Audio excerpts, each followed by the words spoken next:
Okay, I want to set the record straight because most of what you hear about Tesla Superchargers is wrong. So here are three things that most people don't know, and they're way more important than you think, especially if you're thinking about starting this as a business.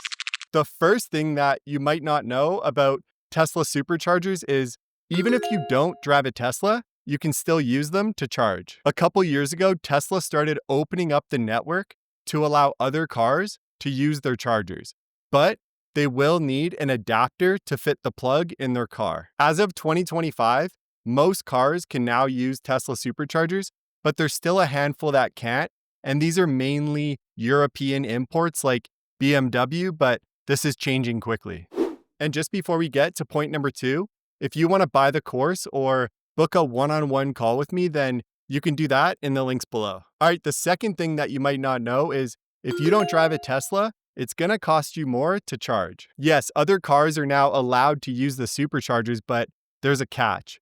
It will cost you about 20% more to use the Tesla superchargers if you're not driving a Tesla. Tesla gives their own cars special pricing to use the superchargers, but just having access to these chargers is a huge win.